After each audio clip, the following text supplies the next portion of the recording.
You're alive. Hit it. We are live. Welcome back, Overwatch fans. IOWL Season 5, Week 4.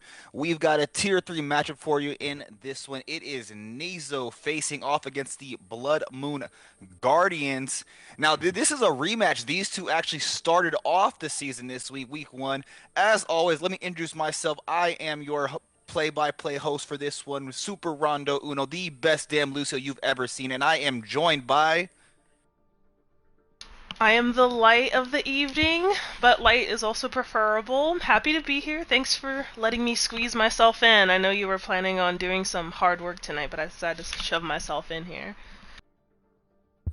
Definitely. Obviously, teamwork is the dream work, makes life a lot easier, especially when it comes to casting Overwatch. But like I said, we've got a barn burner for you with this one. Like I said, good match. As I mentioned before, these two teams faced off in week 1 of the season.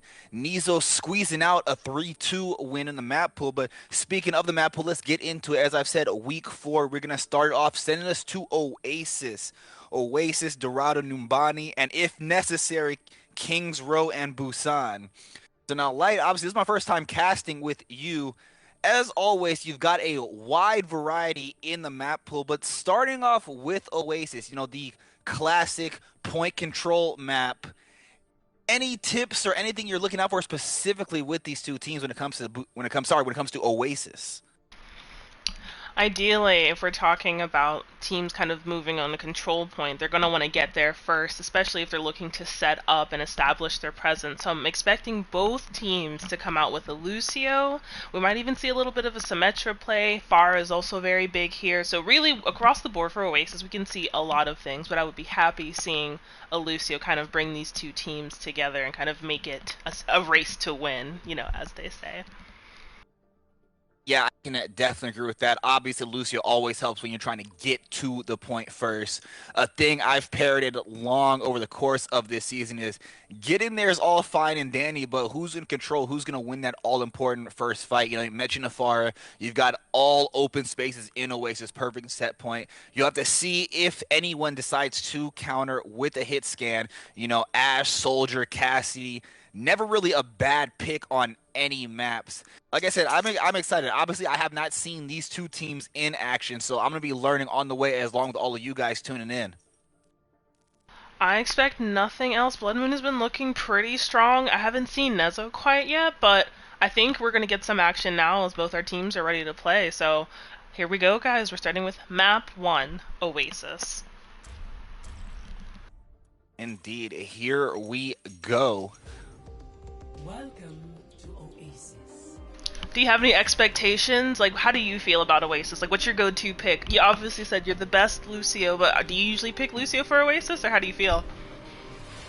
I usually always, anytime it's a map centered on a point of control, I take the Lucio. It kind of reinforces that we need to stick together as a team, especially in gain control. Lucio with the area healing kind of forces you to stick with me as a support and a healer. So that's what I expect. That's what I usually go to, and like I said, it just works out for the map.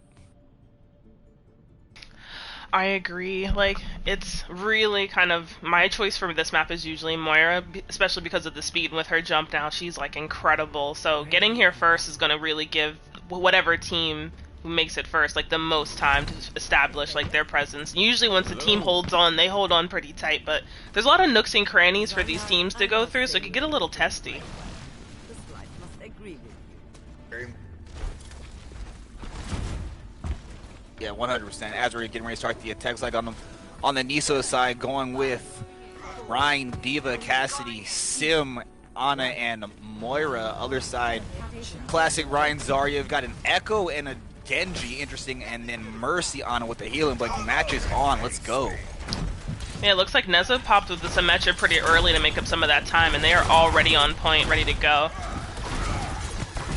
That looks like I'm already starting off as a liar, seeing as they got a Doomfist in the game, Lucio in the game. Yeah, Neso here sealing off this doorway. Echo's getting a little bit of airtime here, but Neso is really establishing their presence here even without their Doomfist. Right, and here we go. Early cap for Neso starting off. And, you know, I'm gonna pair this a lot. You guys are gonna get annoyed by it, but hey, capping that first point's all fine and dandy, but now we gotta hold that thing to 100. Let's see how Blood Moon decides to counter now. Yeah, it looks like Wonderful's online with Shatter already. They might make some good choices to take this Shatter opportunity to go ahead and make some plays here for Blood Moon. Oh yeah, especially imagine ults. You know, they're sitting on 2 ults right now. Looks like Neso's got 1 with the Moira, but now they've got 2 as well. Let's see who's pushing the Y button first. There it is. Huge Shatter coming out from Wonderful, just cleaning up here. D.Va does get back in her mech, but she is alone, so Dimple's gonna have to get out of there and get back to spawn. Like Blood Moon again, recap. So nice push by Neso so far, 40%. I mean, obviously not a lot doing there, but let's see now. Now roles switch, roles reverse. Let's see how they can recounter. Can they get this point back? It looks like Neso's taking a trip to the high ground. And they do get a pick on Kayane, who is playing Doomfist.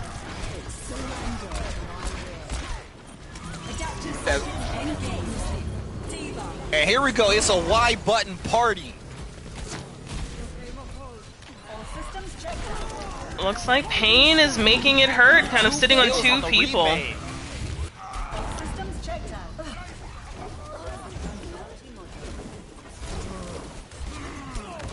Oh, huge plays out of Neso right there, but Blood Moon got it together, holding pretty steady here, very confident in their abilities. Huge plays and a lot of actions. I mean, this is like watching 2 boxers go back and forth. There's been no pause whatsoever.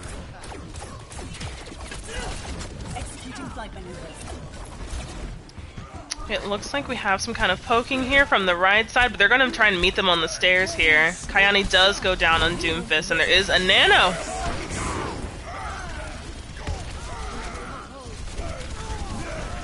We got Chef at the top making some good plays here, picking off both supports with the visor, so they're going to be able to kind of get back on point here. They don't have any support. You know, and as thing we did talk about the hit scan a little bit. Obviously, we have not seen the Thara yet, but I mean, Soldier and high ground, really any hit scan on the high ground, it's got to be priority number 1. You saw how Chef essentially just wipes before you said knocks out both supports, forces you to retreat. Now Blood Moon's back on the back on the attack now. It's back and forth. It go either way. Right, it's like everybody's pushing and pulling. Wender's looking pretty good here with a Shatter of his own, ready to try and push this point again. Successfully blocks a D.Va bomb, and they're going to probably try and go for this here.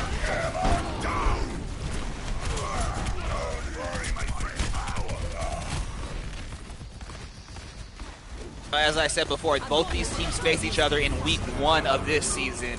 If you couldn't tell already, you could definitely see it. Obviously, if this is any instance of how their first match went, I mean, we're definitely in for a good one. It looks like they're pretty evenly matched here, and they're going to do a little bit of poking. Blood Moon might have to back out to kind of recover a tank, but they do get a critical pick on Moira a couple seconds before the clock ticks up.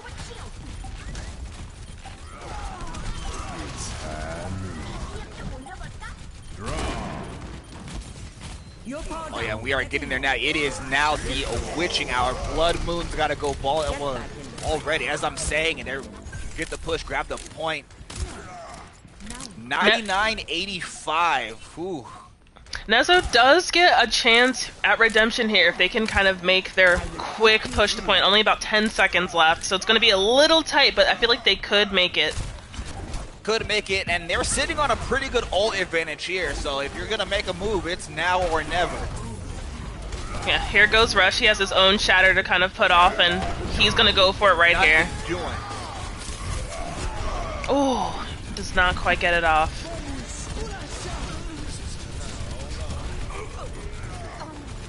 Yeah, we have Dimples and Celestial making all this space in the doorway, just keeping the pressure on Reinhardt. Pain doing a little bit of side work, but it might not be quite enough. Ooh. First map goes to Neso. That was intense! Oh, that was extremely intense. Like I said, we're definitely in for a good one. I mean, that was back and forth. As long as I've been doing this, that's the closest match I've seen so far in this season. And you said it early, we've got 2 extremely even matched teams here. You know, you can't make a prediction. It's going either way. Right, I feel like I know how I feel how a map will go, but this was kind of just like a poke and people doing like their best sort of way to like block off that doorway and get those critical top, area picks from the high ground. And it was just a lot going on. They were so organized, both teams just going for it. But we do have a Symmetra again coming out on the side of Neso. Yeah, and here's that Pharah you were talking about. You've got more of an open space, more open space here than you do on Oasis. So we'll see how that plays. BAP coming to play now as well. So we'll see how the Windows and Immorts, how that's going to work out. And obviously your classic Pharmacy. Oh, it looks like they were going to have some high ground action, but it's being fought in this bottom hallway on the side of Blood Moon, and they're pushing them back successfully. So it looks like they're going to do some cleanup before they finish capturing the point.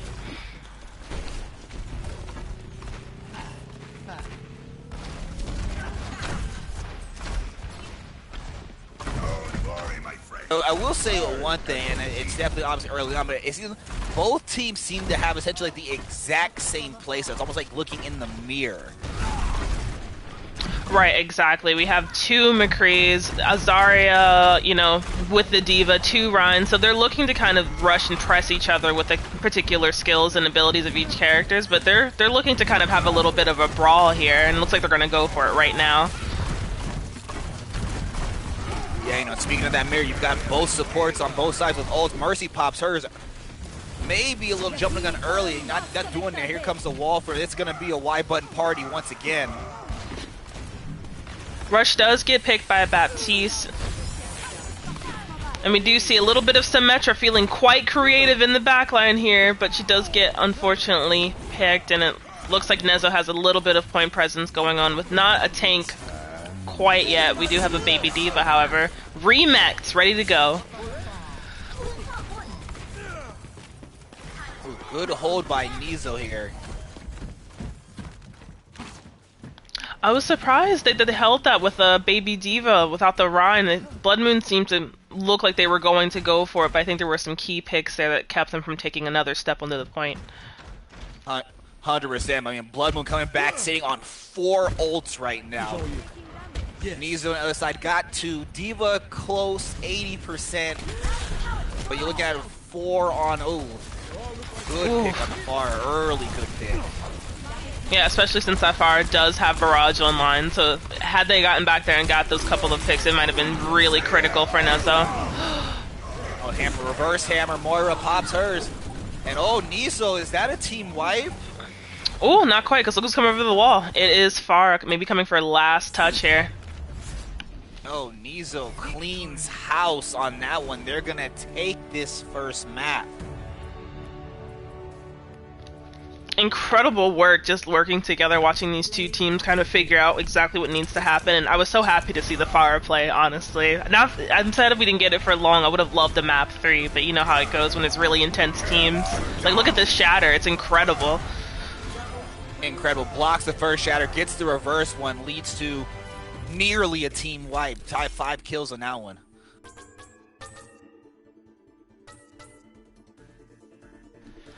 All right, and if you're just joining us, who did the first map go to, Super?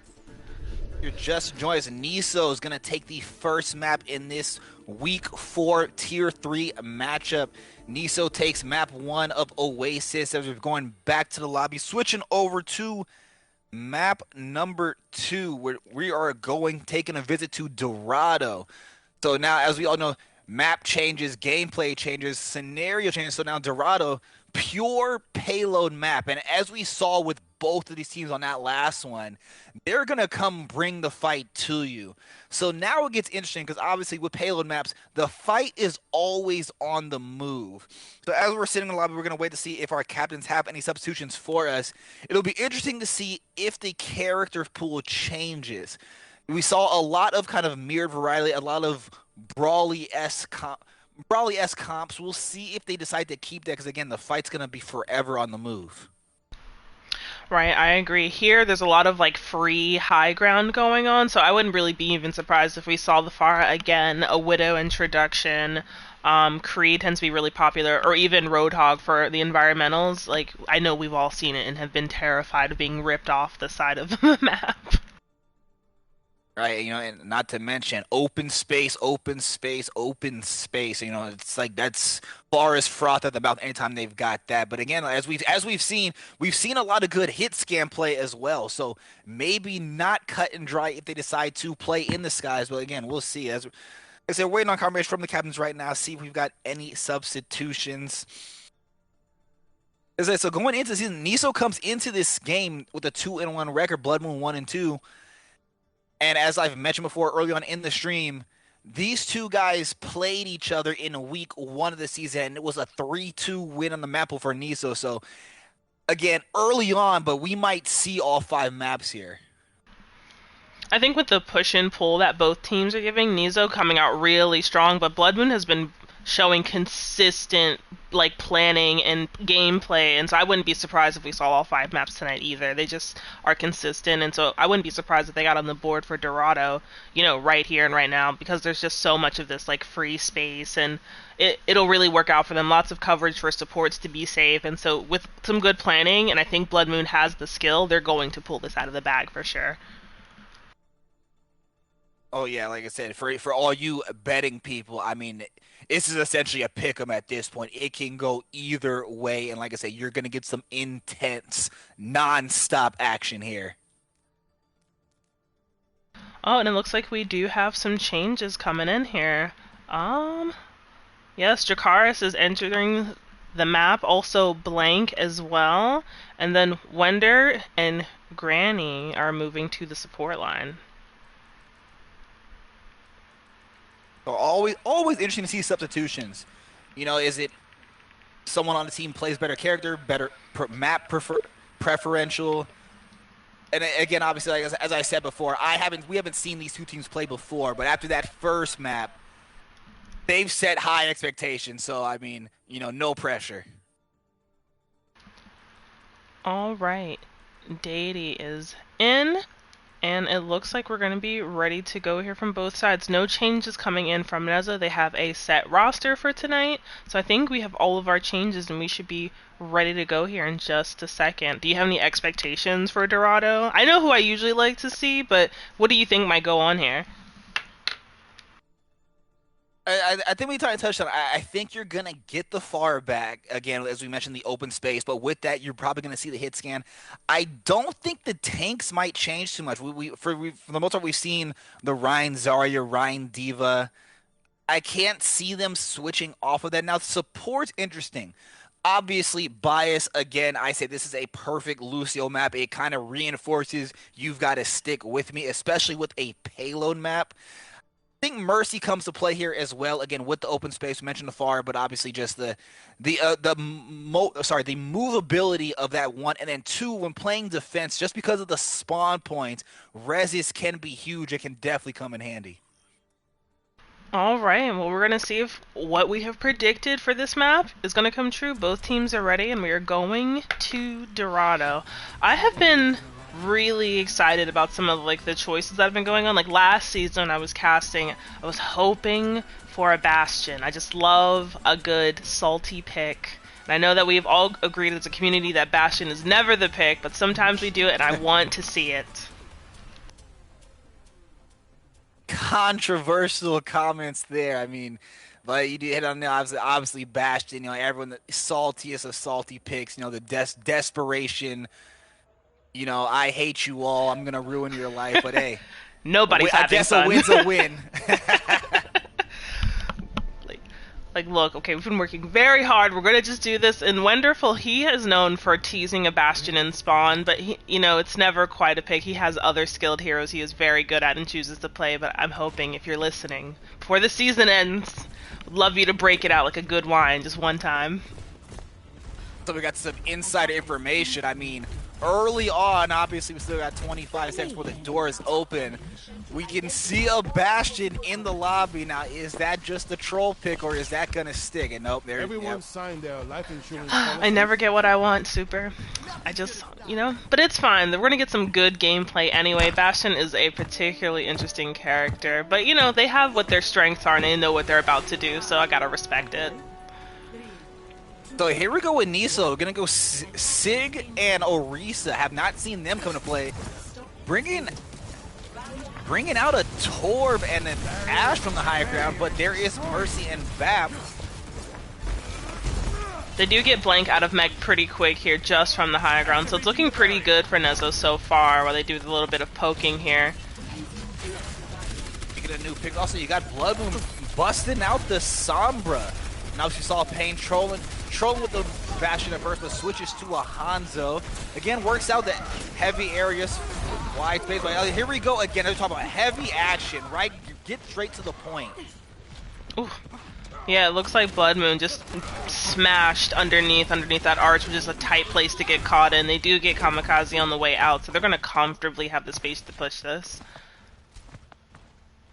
Yeah, you know, and that was essentially it's the same of what we've seen just on the first match, just what we saw from Oasis. It's going to be a in-your-face fight. We're going to bring the fight to you, and both teams play that way. I mean, easy first cap on the first point for Blood Moon here. Just a scratch, you'll be fine. Yeah, we do have some great ultimates building up super quick on both sides. Pain just came online with Hanzo ultimate, Dragons, but they're stacking them pretty quickly. So I think we're going to see like kind of a fight right here on this little main straightaway, and it's going to be pretty tight. Yeah, 100%. Looks like Neso gave up on the Orisa. Just got to go back to what's working. Bring out the Reinhardt. We have Lucio beat. They're doing a little bit of poking here. Sombra taking her time, doing a bit of that backline scouting and getting those picks. You know, speaking of old management, well, here we go. Ash gonna kick off the Y button party.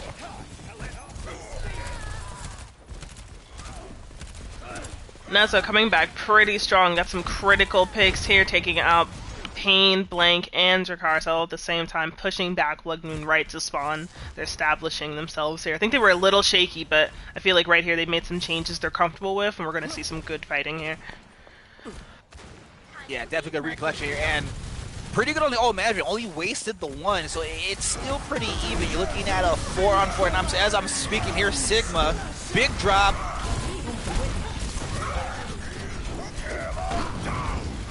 Decent shatter.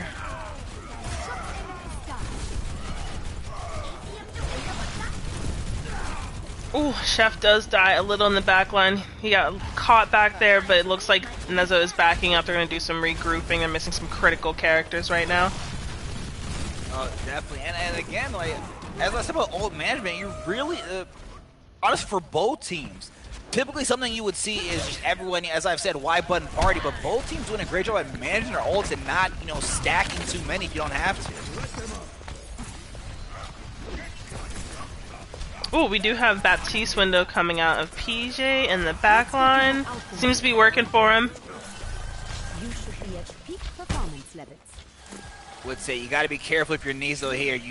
You know they definitely see that Sombra on the other side. I'm talking about them not stacking ults, but you're probably going to see that coming up pretty soon. I mean, good pick on the Hanzo there. He's definitely a candidate who they want to stack that EMP with.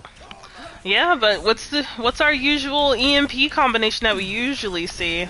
Haunts me in my dreams. You needed a doctor? Oh, you know what I'm talking about. I don't even want to spoil it. I'm just going to wait and see. Hey, here he comes. Yeah, I think we're going to see it right here.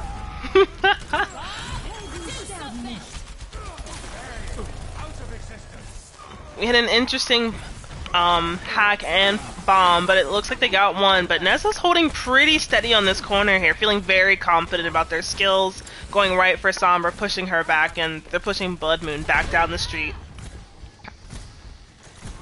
Yeah, you know, and kind of like you said, after that first easy push for Blood Moon, Neso has done a great job of kind of recollecting here. We obviously pointed out the switch back to Reinhardt, getting off of Orisa, and while you might think necessarily might not work, obviously looking at the range, it's worked out better for them on the defense.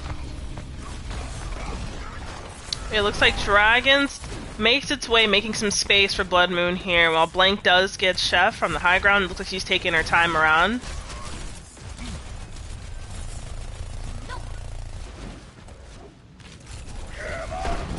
Got quite the stalemate going on here. Sigma, another big goal, gets 3, but support play has just been amazing on both sides. And as I'm saying, that Ryan gets a nice shatter. Yeah, great block from Dimples from the upcoming shatter from Keani. Held steady, did a decent shatter, and also caught a couple bodies, I think, right there. And Neso's holding quite strong here. There's going to be maybe about 3 more team fights before it gets really down on the time here. So I think this is really going to come down to just best ultimate usage and kind of going for those critical picks.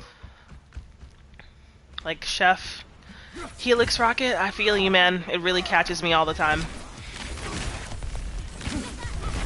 You know, speaking of all that, here we go again. So coming from the high ground this time as Blood Moon tried a different approach here.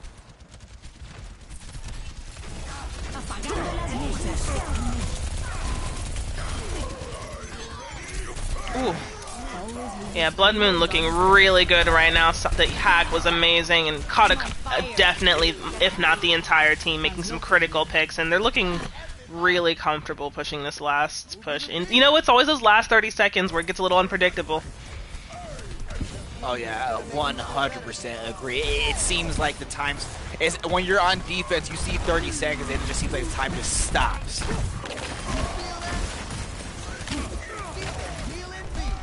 Well, now here's where it gets tough if you're Blood Moon, because Neso's got that spawn advantage.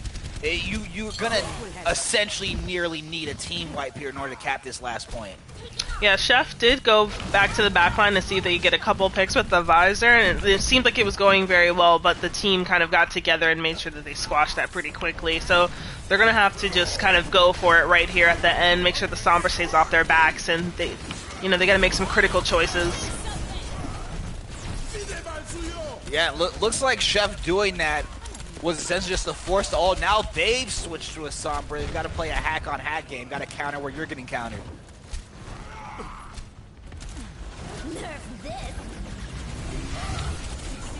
Ooh. Oh, and that is huge. A 3-person. Beautiful triple kill by Blank. Blank going for a 4th there, taking out more than half the team. Sigma does go down for Rush, and it looks like they're going to get this with some time in the bank. Yeah, we just talked about it. Just because of the spawn advantage, the team wipes all but necessary to cap this last point. Oh, doing a big lift. Sigma catching quite a few people, but does not get to finish the slam. I mean, at this point, I think the name of the game for Neso is just force the clock to hit 0. That's what I agree. They're just going for the poke. Mercy did attempt to pull off a res there, did not quite go through, but she is supporting Diva, just surviving through a hack right there. So as long as they stay on, they're going to grind down this clock to overtime. Yep, we're definitely hitting overtime here. Again, good effort by Neso. Obviously, this is exactly why you never give up. Huge, just like insane stagger picks. We have Ball just making the time on the clock, just going for it here. Sombra keeps trying to get the hack off, does manage to get it, but I think Shep and Mercy are going to go for these final touches, keeping up whoever is going to be touching there, so it's going to be just stall after stall. Oh, and there it is.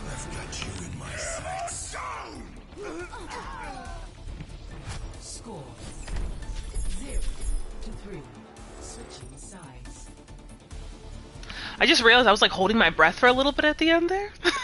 Initiating match.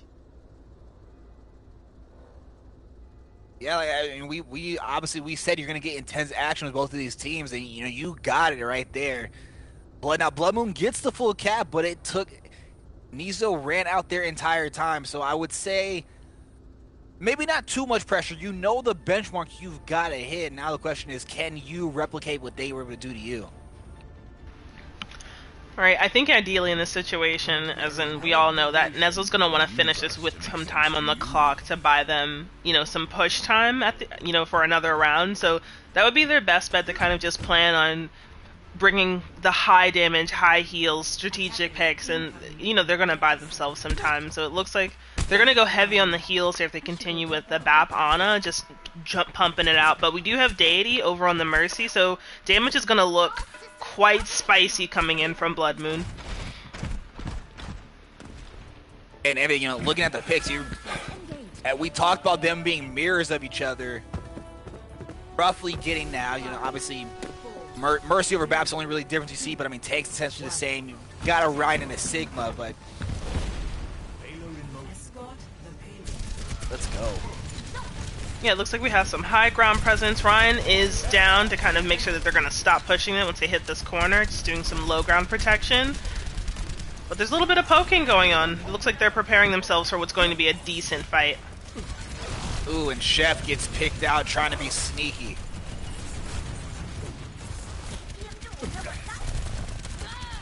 Ooh! Dracarys does go down, so they might be feeling a little more comfortable with the Sombra out of the way. They might try to go for this pick here. We do have Pain, however, and Deity up top on the Mercy soldiers, making it hard for them.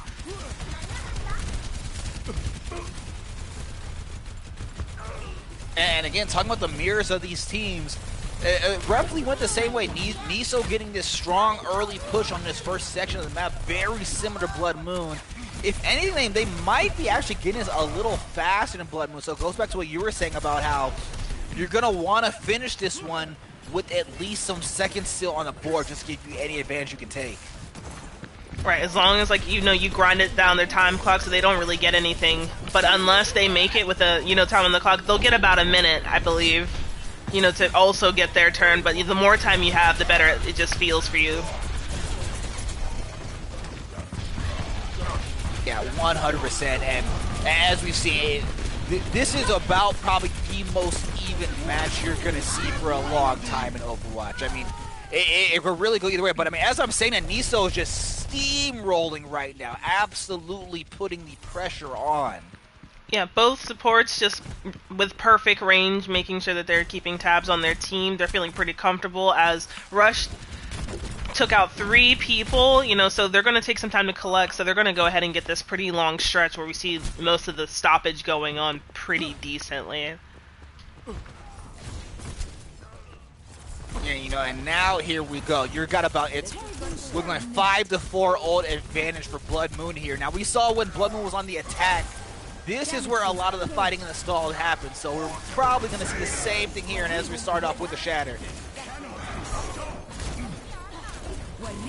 Ooh, Rush going in, gets 2 picks. Deity does manage to pull one back. Oh, and here it is. There's the combo, but nothing doing that time. Ooh. But yeah, they still cap the point. Amazing. They're really going for time here. I can promise you. 100%. five minutes now. Dude, just get this last clutch. As we said, Blood Moon's gonna have the spawn advantage, but 5 minutes is a lot of time. Rush is just out here frontlining like no tank has done before, just pick after pick, like keeping his eyes on the prize here, and he's becoming quite a formidable tank. They might want to have a little change to take him down. He's just providing so much value. Oh, absolutely. Rush has essentially said, just look, jump on my back. I've got this. Where I am not losing this game. Yeah, looking decent, staying on cart, managing his health and shield well. He is just a force to be reckoned with. But we do have a grab coming out, evening it up. Kayani out here just swinging through it, looking very dangerous. Grab, EMP, and a visor. Good combo. Maybe argue a little too much on the ults now. I mean, you're sitting... Anyone else? Well, they're still sitting on 3, but Neso's got a lot of time left. You gotta question if maybe might not have been the best course decision there to use 3 ults when you still got 4 minutes on the clock. And we do also have Neso coming out here with Nano and Bomb very shortly behind, and Visor. Very powerful ultimates, just game-changing. And so if he gets the critical picks with this Visor, it's going to be tough for Blood Moon to kind of reorganize themselves quickly. Yeah, but then, EMP's right around the corner. We've seen the combos that come with that. Yeah, they could go for a huge sweep here. Look at the Nano is off. Dimples is making it happen. Oh, and there, after speaking of it. Huge hack. Both tanks kind of getting back into this room. They're going to clear it, and they're going to keep it pushing. Baptiste grabbing point. Celestial moving on up.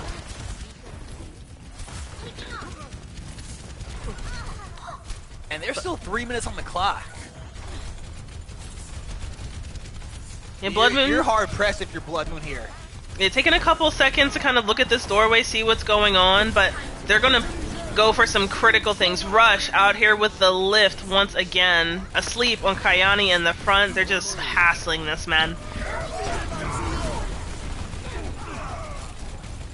Yeah, now the pressure's on if you're Blood Moon. You've got to hold for 2.5 minutes here. And one fight, one win for Neso takes the point.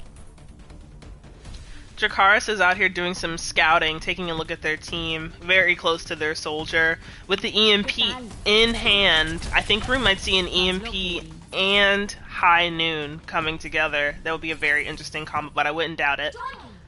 Well, even then, you've got your classic Diva Bomb at 90%. It easily will be a game within this fight. Let's get to that EMP is off. They do find 3. It's getting... Oh, a little bit of a back cap! Dangerous, dangerous there. Choosing to fight in the high ground in that small hallway nearly got C9'd. We have seen it happen very often, but we do have Pain still with High Noon on the roster, coming up with Valkyrie, and we also have both support ultimates for Neso also coming in with their own EMP. It's going to be a very, very interesting couple of seconds going on here in a little bit.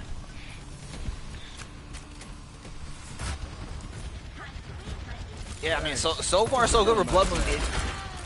Neso came here with 5 minutes, sitting on about a minute now, so in terms of that clock management, they've done a good job at winding down the time, but so if you're Neso, you might have to step up a little bit here. Yeah, Pain did get that critical pick on Chef, who does have the EMP for Neso, so he's going to have to hurry up and kind of just get back here, drop it off, and start hunting for kills, otherwise they're going to be in the same sort of time situation as Blood Moon. Oh yeah, 45 seconds here. You could argue this might be the last full group up team fight you're gonna get. Yeah, we do have Nano, we have Window. Everybody basically has something to throw into this next fight, so it's gonna be pretty interesting about who gets who first and what it looks like. Hack on Kayani goes down. Huge pick by Chef. You got a win on the high ground. You've got a Visor also on the high ground. Huge res, EMP. Everybody pushes the Y button. Critical pick on Deity right there. So, are they gonna make this with some incredible sleep? Ooh. Well, you said the name of the game was to have more time. They did it. That is more. Not more that maybe they probably had wanted banking on their original, when they got there with 5 minutes, with about 5 minutes to go. But, I'll take it. 3 seconds, that could be a push of a Y or a triangle. So, I'll take it. Hey, as close a matchup these two teams have been, that's 3 seconds is a lot huger than it looks.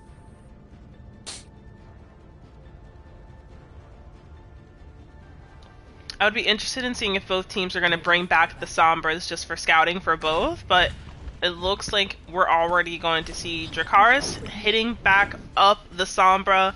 We do have Wonderful and Deity on strong supports here for Baptiste and Mercy, followed by a McCree and then a Rhine Diva combo, but Neso also has a Rhine Diva combo, but instead of a Mercy they get a Moira and then a more interesting setup, especially for Mei at this time. She's kind of a scary pick. Not my favorite against me, because she's just killer.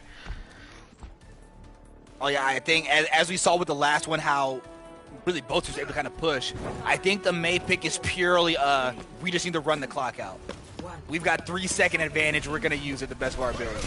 Yeah, just sealing them off just as much as they can. But we do get a Pharah pick out of Pain here, so it's gonna get real interesting real fast. Yeah, this first fight is ever more important now with the time not being friendly. Yeah, Rush just kind of going for those couple of swings, getting his health back up. We have Mei and Diva hanging out on the left, Chef giving Blank a hard time.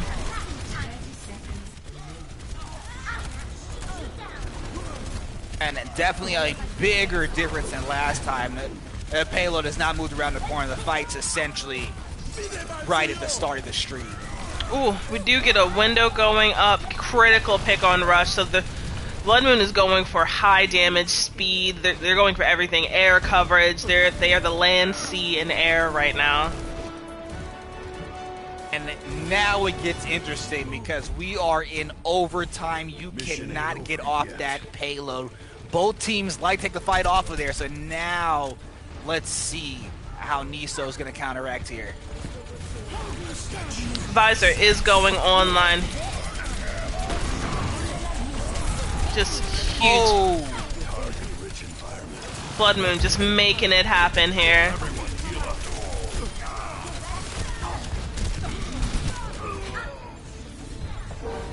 Ooh, that was tough. Kill. But I don't know, Neso, look at their ultimate lineup. They're looking pretty scary right now with some of the things they're holding. They could do a full clear if they stack them well enough. Oh, easily. Looks like 5 on tap coming right now. Blood Moon's only got the one. No one's really close to another one. And as we mentioned, they can't get off the payload. They've got to at least keep one there, so they might be in trouble here.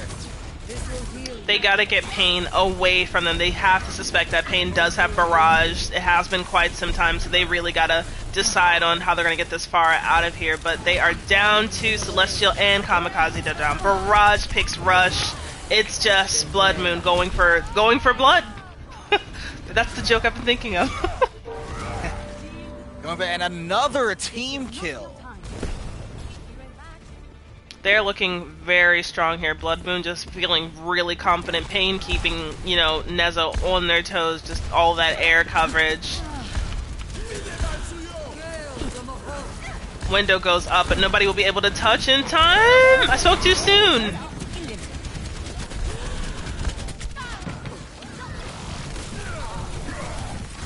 Celestial and Kamikaze do lock eyes. Kamikaze does get the pick, so this is just a little bit of cleanup on the Reinhardts, and we get some skill orb from Moira. Let's go. I love that. And intense action here in Week 4, Season 5, Neso, Blood Moon. So it's 4-3, so I gotta ask you, who faces more pressure here? I mean, Neso knows how far they need to push. They've got a 3-second advantage, but for Blood Moon, once balls are to the walls, they got a nice push here. Who do you think has more pressure? Neso's gonna really have to perform. They came out map 1 in the bag, so they're probably feeling the pressure to make sure Dorado also goes with them. But Blood Moon is looking like they're not ready to let Neso just walk away peacefully with a win or, a loss. So I think Neso's really gonna have to turn on the pressure here. They're gonna have to make some critical picks, surround themselves with their tanks, and kind of just hunker down and be prepared to surround themselves on the point when overtime definitely comes to get them. So they're just going to have to make it look good, feel good, and, they're under pressure here. I'm some kind of Oh, yeah, I've got to agree. Let's go sledding. Early on, as we're waiting, I do see an echo. Is that going to stick? I've always wanted to try. They did, how Blood Moon did have their Pharah air pick, so Echo might be their go-to, just keeping up the same air pressure, but their Sombra is back, so that might not work for too long.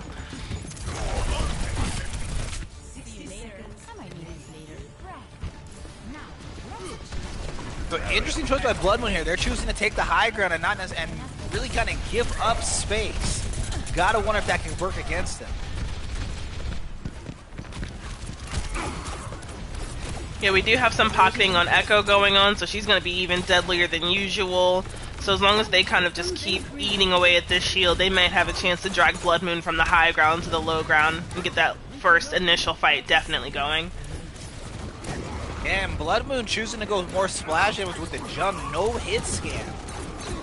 Flight routine activated. But Neso's definitely going to have a sky advantage here. Really no pressure put there. Ooh, that's a huge res right there. Yeah, pick up on Rush, so they're going to be having a fight underneath the tightest spot on the map, which is underneath this arch, and we all know how it pretty much goes down here. Chef making it happen up top, 2 picks. And here we go. It is overtime. Fight is on the payload, and better not get off.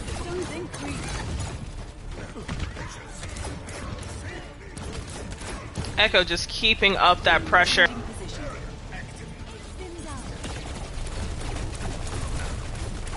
Yeah, Chef just scariest pick goes for Diva. It's about to get really intense.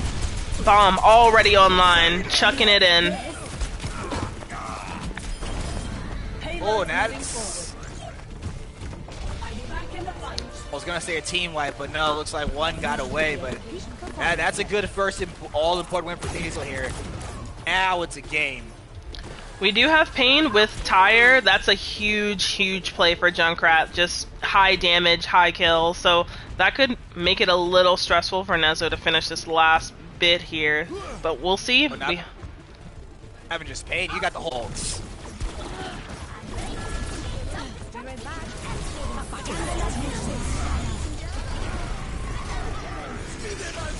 Everything was everything. 3-4. Here it is. Blood Moon counters back, takes the map 1-1.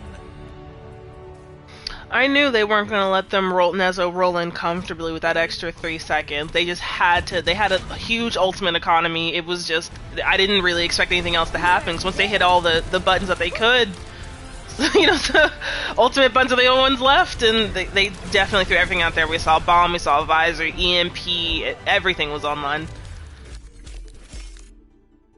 Oh yeah, 100%. Like I say, if you are just now joining us again, this is week 4, Tier 3, Season 5.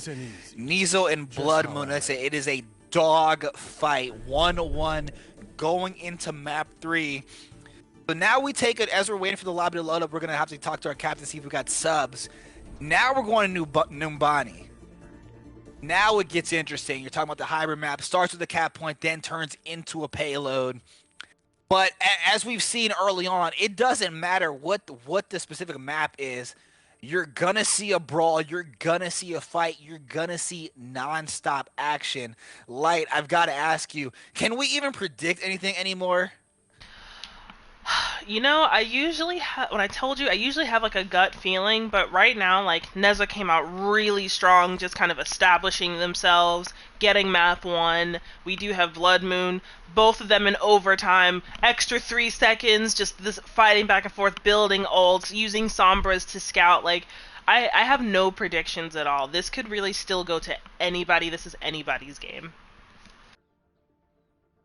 Yeah, 100%. I can definitely speak just from my point of view. It's been an entertaining match so far. If you're just now joining, or if you've been watching, you know, you are in for a treat. You are in for a show. Like I said, this is Overwatch action at its peak, at its finest. Like I said, as I said also, these two teams played each other in week 1, and it went 3-2. You can see a lot of it here. This is going to either way. I agree. Blood Moon just crazy. Like, both of these Reinhardts, we have Rush, killer Sigma, killer Reinhardt. Kayani also meeting him on the Reinhardt. They're just butting heads. We have great diva players. They're just making all sorts of changes across these maps, making sure what works for them works for them. I am not surprised at all.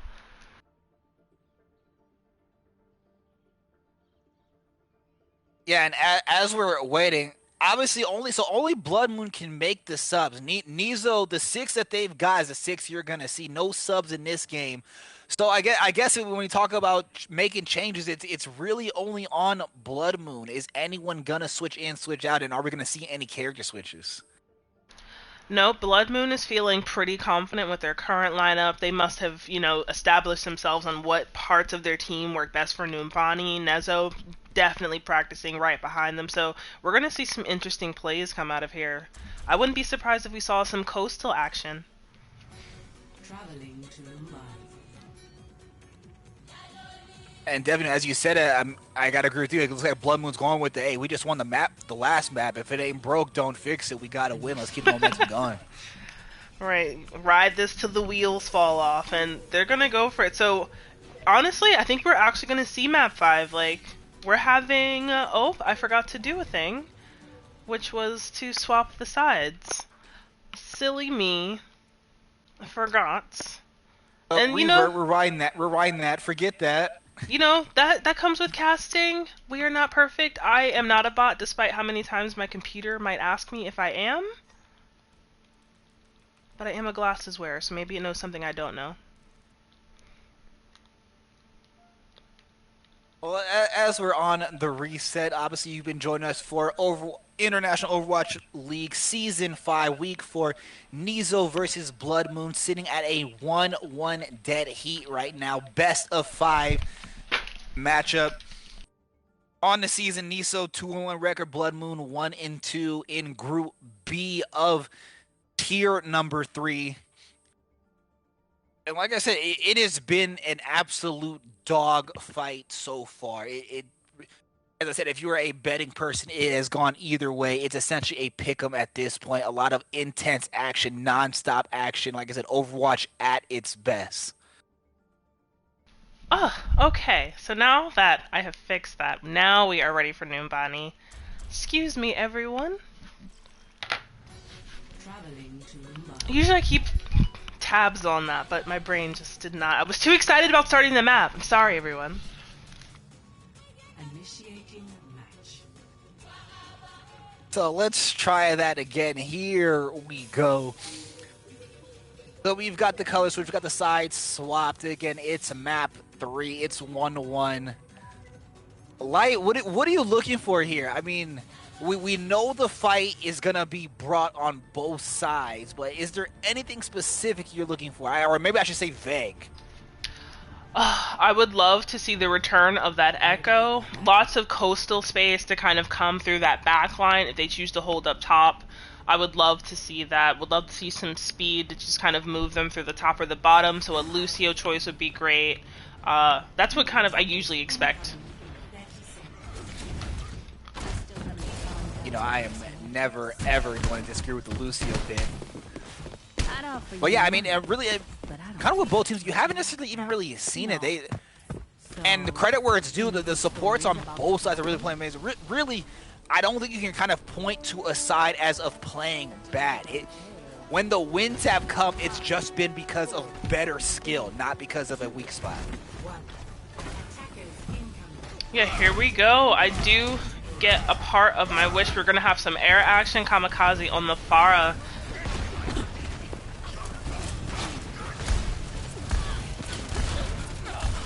And as we said, the fight comes early. It comes early. I mean, they're barely around the corner and already going at it. It looks like there's some high ground pressuring going on. Chef just going to break down that Rhine shield. He does drop, so Neso does gain the high ground here.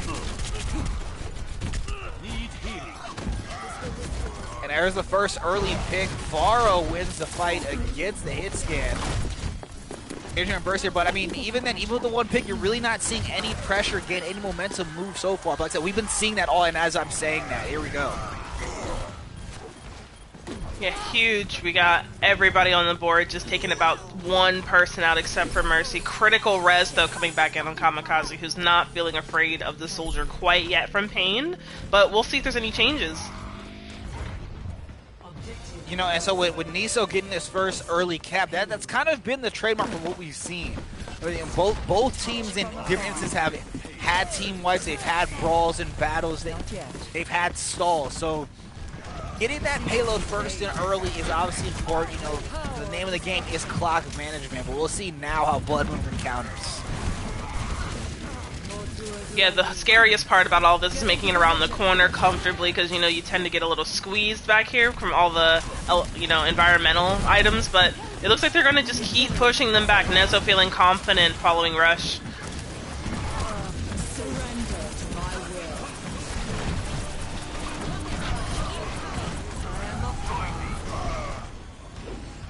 Charge into the dragon by Rush. Kayane does go down. The war goes on. Now Neso definitely getting a really good wipe here, essentially. But I mean, as we've seen, that literally means absolutely nothing. Right, they did end up with the same amount of time, but with spawn advantage, Blood Moon's going to be able to continue to grind down their time just the same as they did to them. So it's going to be, I'm guessing, we're going to maybe get a minute But I'm feeling confident about with the speed that Neso is moving, so we might be surprised. Yeah, and here's the old battle.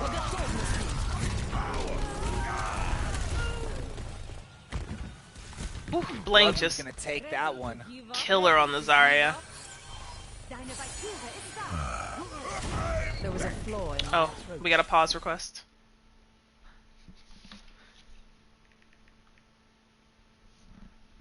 Alright. One pause request coming from Neso, just checking to see what's up.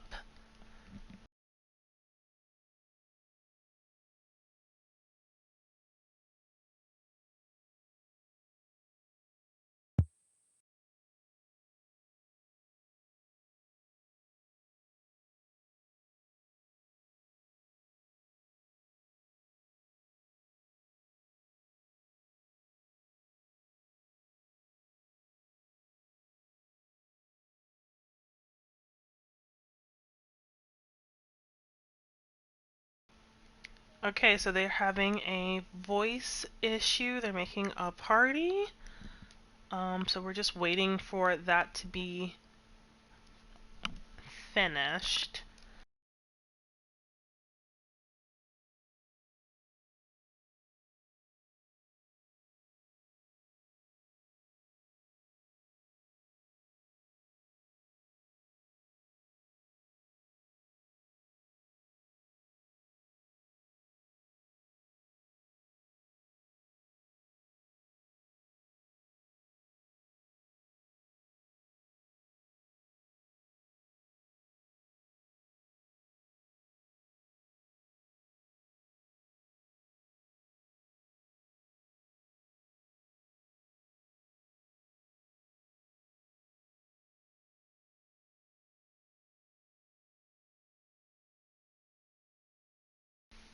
Okay, it looks like we're having some voice issues.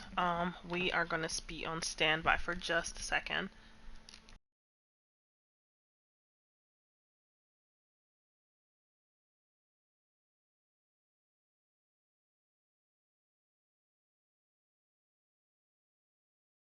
Yeah, definitely want to make sure comms are good. Obviously, talking Overwatch, communication's everything. Probably one of the most important aspects of this game.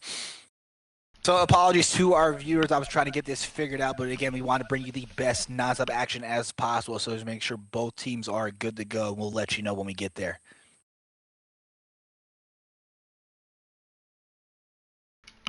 Yeah, the most interesting thing about pauses is that, like, if you're holding the controller, your hands are, like, vibrating. And then you have to remember what you were doing, if you were doing it correctly. I've been many a pause if I've been actively dying, so hopefully nobody's in that situation. I think we're in the middle of a reset here for both teams.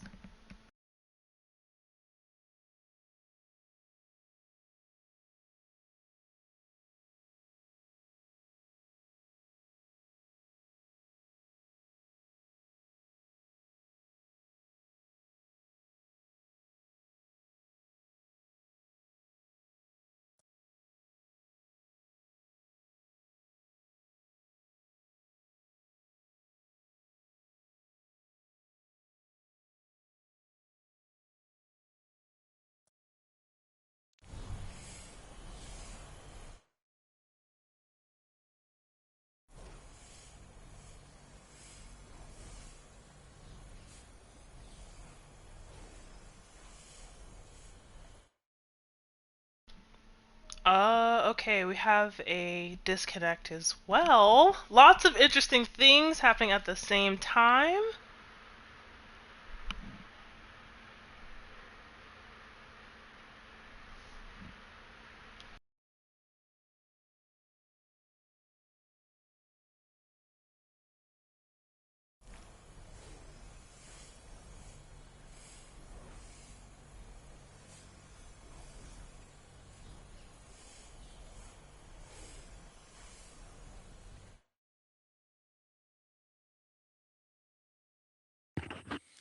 Well, if you're still here, obviously we're on a pause break. It's Neso versus Blood Moon 1-1, currently on map 3. As we mentioned earlier, just trying to get a comm situation figured out. Looks like we've had a disconnect as well, so we want to obviously make sure both teams are back here in the lobby with full communication. So if you are watching, hey, it's a great time to grab a snack or a drink because you're gonna need it. Again, you're gonna get nonstop intense action with both of these teams, but obviously we've got to make sure they're both on par and on page to get to it. I agree. We're on with 5 minutes from Neso being able to push for the last point here in Embody. So they do have some time to work on, but it is with spawn advantage for Blood Moon going to be quite a tough battle. Yep, and as we're waiting, it looks like we're getting the A-OK from both captains. We're just going to confirm, and then we'll hit you guys with the countdown and get right back into it. Yeah, we do have Deity coming back into the fold after a quick reset, so we're going to be ready for both teams here in just a second.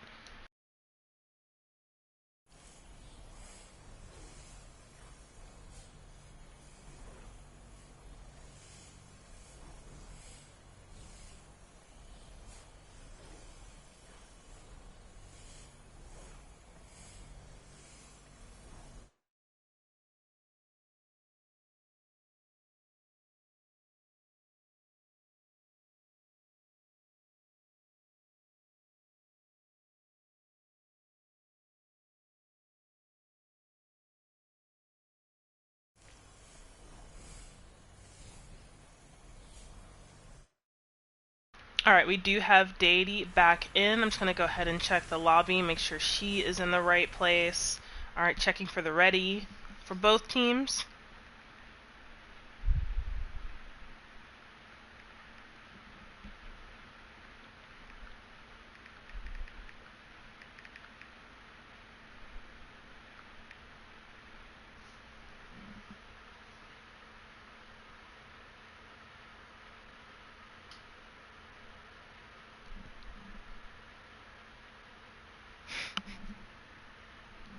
Alright, they are checking in Deity. Pain says that they are ready. Okay, I'm just going to tell them that we are unpausing.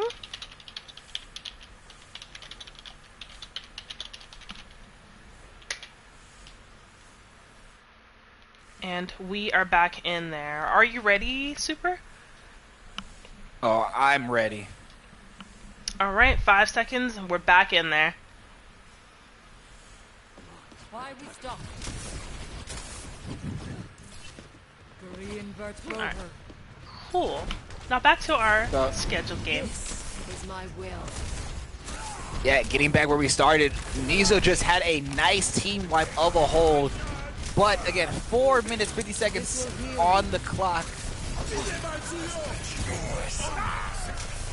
Huge window comes out, but we do have Neso just pacing, pushing past this window, maybe making some killer choices here. Both Zarya's though feeling pretty confident. Get in there.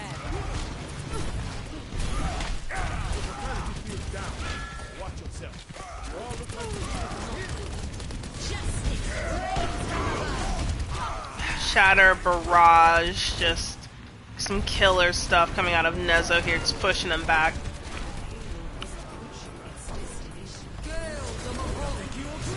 And looks like they're going to take it. 4 minutes? Now, by all means, we do understand, and obviously, you know, things happen, technical difficulties happen, but you got to wonder if that momentum pause played into that a little bit. I think we were thinking the same thing because I was sitting here like, is Neso strategizing about how they're going to go ahead about this push? They have a couple of extra seconds to think about it.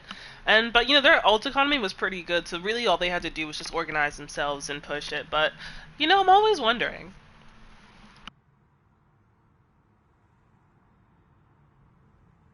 Yeah, again, definitely that. But I mean, we're probably going to pair this 50 more times before they get into this match. We've seen both of these teams absolutely steamroll when necessary. So 4 minutes, even on Nubani, looks like a lot, but it is not facetious at all to say that Blood Moon can't match that, if not even top that.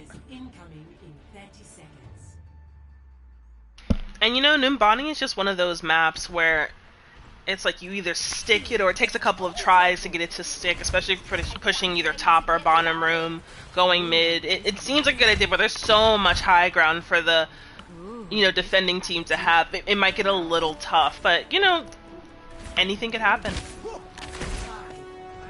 And they can't happen. So now, interesting that we're seeing the Orisa come back out this time. We saw them try it last time, and it ultimately didn't work. It was a quick switch, but I don't know what. Maybe it's a home map advantage or something. You didn't know you get a little extra buff when you play the.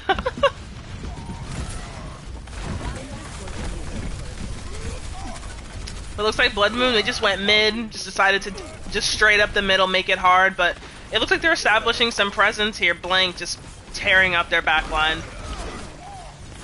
Yeah, look at Pain, a quick pick, takes out the window. Fighting down one support, Sig low, Sig down.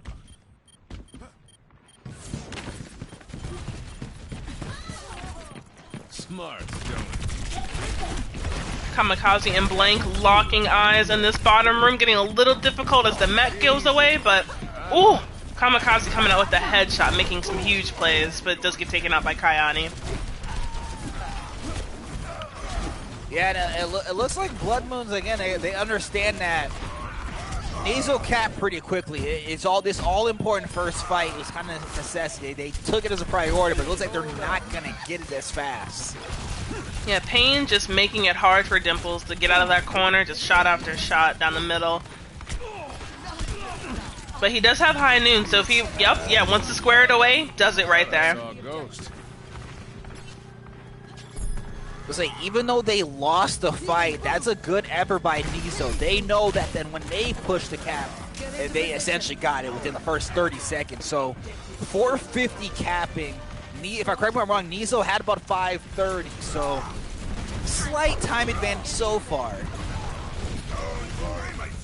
We all know this little stretch away gets a little weird. We do have Moira ults, making it a little bit difficult. Huge shatter! Amazing from Kayane coming out there.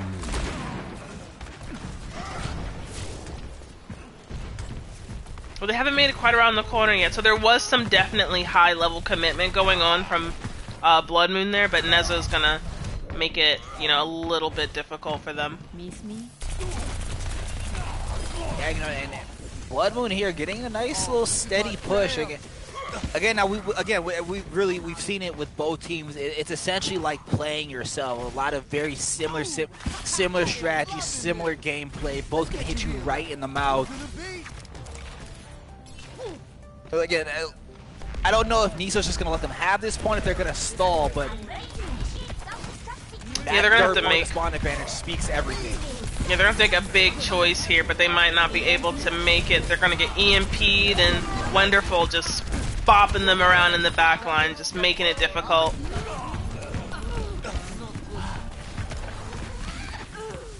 And Blood Moon here is a great push, and obviously, as I said, going second does kind of give you a bit of an advantage. You know what the benchmark is you have to hit.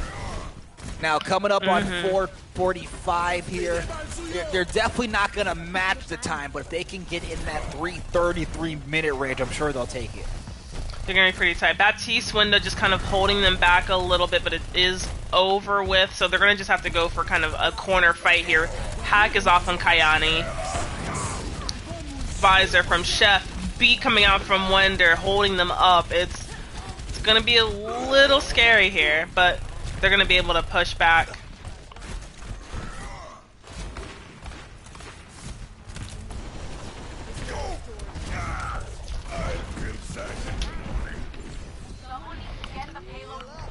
We do have Pain on the Cassidy going up top with a high noon to give it to him. He is quietly crouching his way to the ledge, so we might see some action here in a second.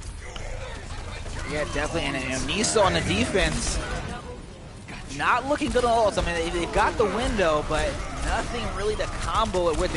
As I'm speaking of Blood Moons, just absolutely getting the picks that they need. Because again, they're down on time. They've got to cap as fast as possible. It looks like your prediction about their 330, it might be right. They might just eke it in here. Well, name of the game now for Neso is just stall. You're probably not going to stop him, but if you can burn the clock as much as possible, you'll take it.